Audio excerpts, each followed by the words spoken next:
السلام عليكم، ازيكم؟ عاملين ايه؟ يا رب تكونوا بألف خير وصحة وسعادة. كل سنة وانتم طيبين ورمضان كريم عليكم جميعا، ويعود عليكم الأيام باليمن والبركات اللهم امين. عاملين ايه يا ستات يا حلوين؟ وقفتكم في المطبخ في رمضان ربنا يأجرنا كل خير كده على وقفتنا في المطبخ لولادنا ولجوازتنا. ان شاء الله يكون رمضان خير علينا جميعا يا رب. كده اوريكم النهارده انا بعمل ايه فطار لاولادي وجوزي. هوريكم بقى انا بعمل ايه.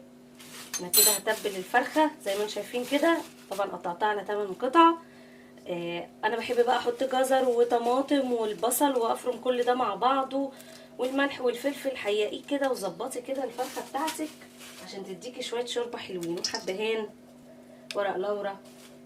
ايه تاني؟ هنحط الملح والفلفل ونحط السبع بهارات. يعني ظبطي كده الفرخه بتاعتك بتتبيله حلوه.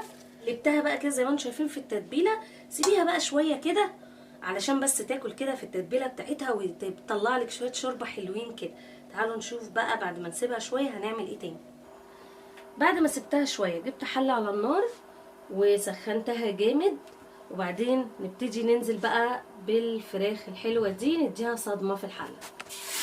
نزليها الاول على الجزء اللي فيه الجلد كده من غير اي ماده دهنيه خالص. حتى لو دي حله جرانيت، حتى لو بتعملي في حله الومنيوم ما تخافيش مش هتلزق خالص، لان انت بتسخني الحله جامد وبعدين تنزلي تسيبيها شويه تاخد الصدمه، هتلاقيها فكت معاكي، يعني مش هتلزق خالص. يعني هتاخد تشويحه من تحت ونقلبها على الوش التاني وهوريكم دلوقتي. بصوا احنا عايزين بقى ايه اللسعه دي بجد. الفراخ اللحمه ادي الصدمه دي بتبقى بتخلي شويه الشوربه مش قادره اقول لكم على جمالها. ننزل بقى بالخليط الجميل ده ووراها على طول الميه المغليه.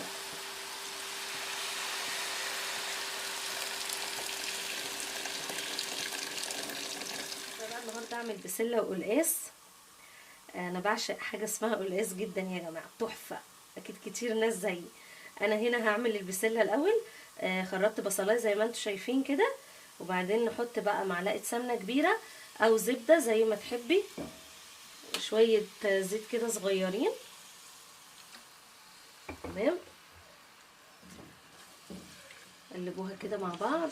حابه تحطي البسله مع البصل كله ني في ني والطماطم وعلى النار تحطيها برضو، دي طريقه. في ناس برضو تحب تسبك البصله وتعملها متسبكه، بس انا بعملها وسط شويه، يا دوبك بس البصله تدبل مش تتسبك، تدبل بس، واروح حاطه البسله عشان كده تتطعم بالبصله وبعدين الطماطم.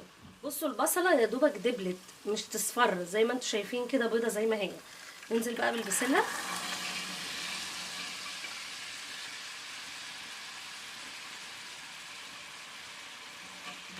نقلبها بقى، اديها كده بقى ايه تشويحه كده حلوه مع البصله. تمام. وفي الوقت ده انا بحب ايه اتبلها جدا، حبه فلفل اسود،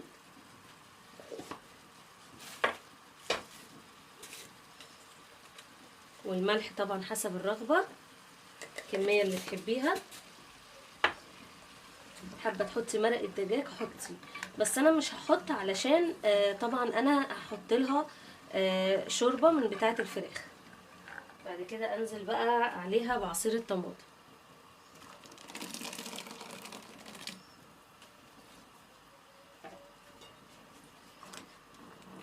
تمام كده، اغطيها بقى وتتسبك براحتها. يا جمال الشوربه وحلاوتها. بصوا بقى الجزر بقى عايم على الشوربه كده، بجد احلى شوربه ممكن تشربوها وتعملوا بيها الاكل. لما تعملوها بالطريقه دي، الطماطم والجزر والتحقيقه التمام، تديكي احلى شوربه، ريحه كمان خرافيه. يلا نعمل السلق بتاع القلقاس. هتجيبي بقى حزمتين سلق كده وتنضفيها بالطريقه دي. بتشيلي بس الورق، بلاش الجزء الناشف ده، يعني ما تاخدهاش كده تشيلي دي وتسيبي دي، لا الجزء اللي في النص ده برضو مش عايزينه لانه بيكون ناشف. انت بس بتقطعي الورق اللي فيها زي ما انتم شايفين كده.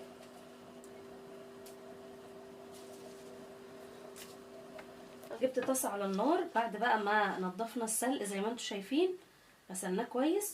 تبتدي تنزلي في الطاسه بالسلق بتاعك، ولا ماده دهنيه ولا حاجه لسه. احنا هنحط السلق اول ما يدبل هنبتدي نحط بقى الزبده بتاعتنا او السمنه والثوم زي ما انتم شايفين كده. بصوا بقى في الوقت ده، بصوا لما السلق دبل خالص بالطريقه دي تنزلي بقى عليه الزبده بتاعتك او السمنه، معلقه كده حلوه محترمه. تمام. بعدين تجيبي الثوم بقى ايه بتاع 3 4 فصوص ثوم كده، تدقيهم وتحطيهم عليه. هنسيبه برده شويه كمان لغايه بقى ايه ما يتحمص كده. هوريكم الشكل النهائي بيبقى عامل ازاي. في الوقت ده انا طبعا بيتحط كزبره خضراء. هغسل كده كام عود وبعدين نخرطه ونحطه برده على السلق بس بعد ما يدبل شويه. القلقاس بقى عندي كنت جايباه ومفرزاه في الفريزر. هتجيبي القلقاس وهتخرطيه، ما تغسلهوش بميه خالص خالص. اعملي ايه زي ما هو كده وتخرطيه وتشيليه في الفريزر. هتعمليه على طول برضو خرطيه، ولا اي حاجه ولا ميه ولا اي حاجه تحطيها.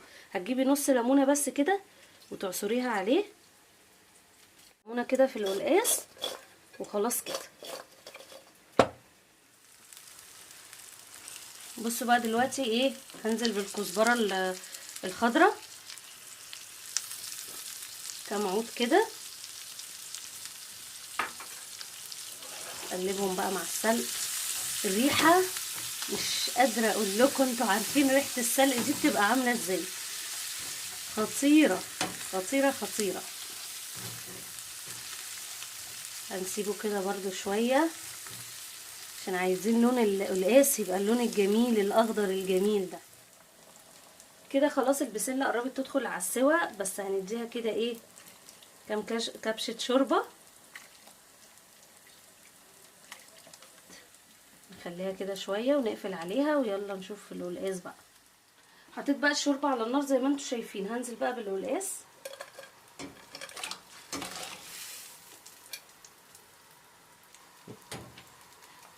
هنا بقى حطينا القلقاس على الشوربه يا دوبك غلوتين بس، عشان احنا القلقاس ما بياخدش وقت خالص على النار. غلوتين وبعد كده هنحط السلق برضو غلوتين ونقفل عليه. وكده هو ده اللون اللي انا عاوزاه في السلق، ودي المرحله اللي بقفل عليه فيها. دلوقتي حطيت بقى شويه شوربه في الخلاط عشان اوريكم هنعمل السلق ازاي. وتحطي بقى السلق اللي عملناه على شويه الشوربه كده.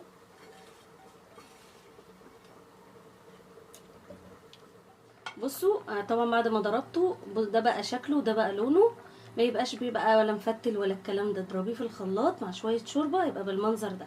ننزل بقى بيه على القلقاس.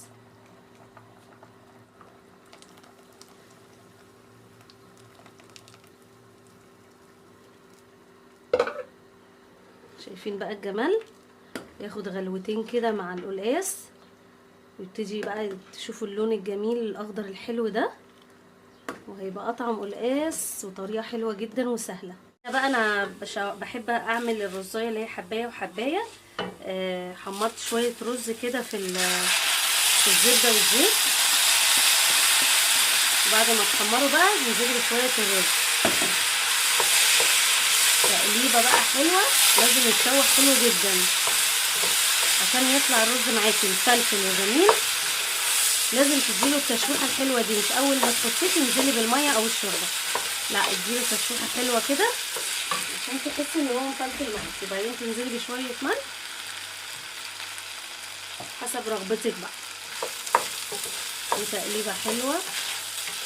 انت هتحسي ان هو بيتفلفل معاكي وانت بتقلبيه. بقى بصوا دي الفلفله بقى اللي احنا عايزينها اهي. بصوا تلاقي ايه الرزايه مفلفله معاكي كده. هنزل بقى بشويه شوربه، شايفين حبه شوربه. كملي الميه، ميه مغليه، عايزاه بشوربه بس تمام. بس انا بحب احط شويه شوربه على شويه ميه، اغطيه ياخد الغلوتين وبعد كده نوطي عليه. وده كان فطارنا النهارده.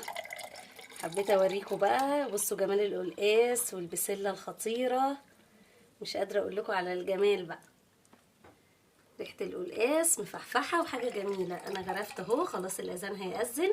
كل سنه وانتم طيبين، ويعود عليكم الايام باليمن والبركات والخير اجمعين. يلا اسيبكم بقى واروح احط الاكل على السفره واكمل غرف الرز وبقيه الاكل. يلا كل سنه وانتم طيبين. ما تنسوش تشتركوا في القناه وتفعلوا الجرس علشان يوصل لكم كل جديد مني ان شاء الله. السلام عليكم ورحمه الله وبركاته.